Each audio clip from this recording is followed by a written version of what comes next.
देवी त्रिपुर सुंदरी कामाख्या की जय। श्री भूत भावन भोलेनाथ भगवान की जय। ओम नमो नारायणाय। देवी महाकाली की जय। परम पूजपाद सदगुरुदेव श्री हरसु ब्रह्म जी महाराज की जय। आप सभी पूजपाद सदगुरुदेव श्री हरसु ब्रह्म जी महाराज और देवी कामाख्या त्रिपुर सुंदरी देवी की दिव्य कृपा से श्री सिद्धराज सरकार धाम का दिव्य दरबार देख रहे हैं। पूजपाद सदगुरुदेव और देवी की कृपा से पांडुरना जिला मध्य प्रदेश में यह दरबार लगता है, जहां पर भक्तों की सभी दैहिक, दैविक और भौतिक समस्याओं का समाधान पराशक्ति देवी कामाख्या की दिव्य कृपा और परम पूजपाद सदगुरुदेव श्री हरसु ब्रह्म जी महाराज जी की दिव्य कृपा से किया जाता है। आप सभी की जो भी दैहिक अर्थात रोग इत्यादि की परेशानी रहती है, असाध्य रोगों की समस्या रहती है, जिनका इलाज भौतिक पद्धतियों द्वारा नहीं संभव हो सकता, ऐसे जो असाध्य रोग रहते हैं उनके साथ दैविक अर्थात यदि किसी पराशक्ति की बाधा से, किसी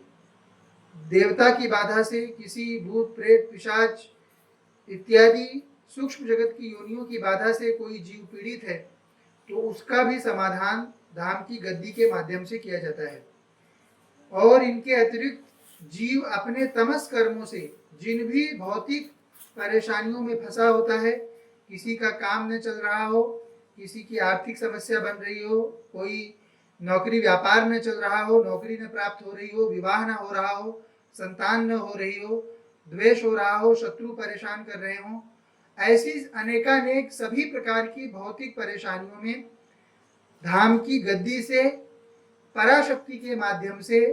दिव्य शक्तियों के माध्यम से, देवताओं के माध्यम से, देवी की कृपा से आपकी समस्या का निवारण जप, ध्यान, यज्ञ और बलि के माध्यम से किया जाता है। आप सभी भक्त जब धाम में आते हैं तो देवी कामाख्या, देवी त्रिपुर सुंदरी, जो आप सभी की गुरु माता श्रीमती कृति प्रकृति देवी जी पर सवारी लेकर आपकी समस्या को वह लिखती है और हमारे माध्यम से जितने समय में पर्चा बनता है उतने समय में भूत भावन भगवान भोलेनाथ महाराज सवारी लेकर आपके बारे में जानकारी लिखते हैं और उसके बाद आप अपनी अर्जी लगाते हैं। अर्जी लगाने से आपको धाम से एक सेवक शक्ति प्राप्त होती है जो आपके घर में आपका कल्याण करने के लिए जाती है। जब आप घर में देवी की ध्यान साधना करते हो, जब आप धाम में आकर अपनी पेशी करते हो, तो इसके माध्यम से देवी की कृपा आपको प्राप्त होती है और आपकी समस्या का समाधान वह शक्ति जब आपके आवश्यक कर्म बन जाते हैं तो वह कर पाती है। और इन्हीं आवश्यक कर्मों को बनाने के लिए जब भी आप सभी पेशी के लिए आते हैं, प्रयास यह करना चाहिए कि आप कम से कम 5 से 6 घरों को धाम से हर पेशी में जोड़ते जाएं, क्योंकि आप अन्य कोई क्रिया कर्म अपनी वृद्धि के लिए, उस फल की प्राप्ति के लिए जिस फल के लिए आपने अर्जी लगाई, आप अन्य कोई कर्म नहीं कर रहे होते हैं। तो इसलिए जब आप लोगों को धाम से जोड़ते हैं, वो अन्य लोगों को जोड़ते हैं, तो देवी के प्रति जैसे जैसे अन्य जीव शरणागत होते हैं तो उनके द्वारा भी जो भी क्रियाएं की जाती हैं, जो भी सेवा देवी की जाती है, उसका भी 10% फल आपको प्राप्त होता है, जिससे कि आपका कार्य शीघ्र सफल हो जाता है। और जो भक्त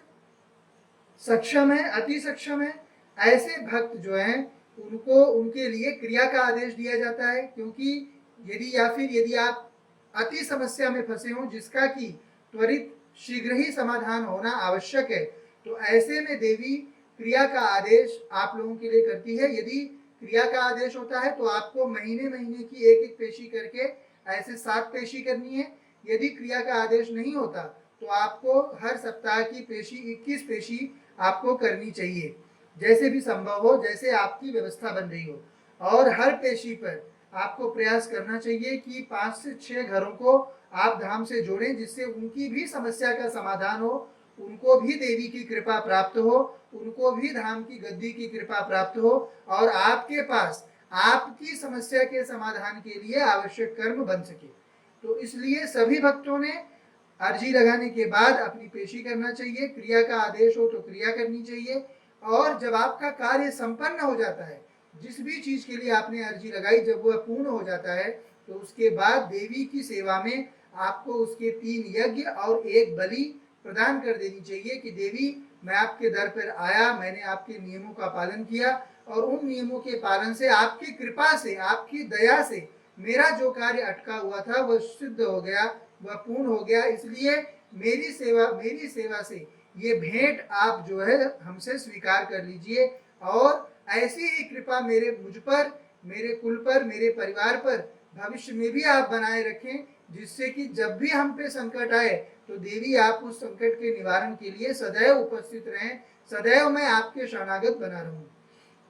इसी पद्धति के उपयोग द्वारा आपकी सभी दैहिक और भौतिक समस्याओं का समाधान देवी करती है, और इसी पद्धति का उपयोग आप सभी को करना चाहिए। साथ ही धाम में जो पराविज्ञान का कोर्स चलता है, उसके लिए भी सभी भक्तों को अवश्य ही आना चाहिए। जब यह कोर्स शीघ्र ही ऑनलाइन फॉर्मेट में भी लॉन्च हो जाएगा, जिससे कि जो भक्त आ नहीं सकते हैं, तो जो सिर्फ ज्ञान प्राप्त करना चाहते हैं, तो ऐसे भक्त अपने घर से ही जो है इस कोर्स को कर जो पराविज्ञान का ज्ञान होता है उसे प्राप्त कर पाएंगे। परंतु जो साधना करने को इच्छुक हैं, उन सभी से हम लोगों का यही अनुरोध रहेगा कि आप सभी धाम में आएं, धाम में आकर शक्ति का प्रत्यक्ष अनुभव प्राप्त करें, और उसके पश्चात साधना इत्यादि के माध्यम से शक्ति प्राप्त करें, देवी की कृपा प्राप्त करें, और जाकर अपने अपने क्षेत्रों में दरबार इत्यादि चलाएं, जिससे कि लोक कल्याण हो, जिससे कि धर्म का समाज में प्रचार प्रसार हो, जिससे कि देवी की शरणागति अन्य लोगों की भी धाम की गद्दी में बने। तो इस प्रक्रिया का उपयोग आप सभी अवश्य ही करें और धाम में आए। जय देवी कामाख्या। नमो नारायण।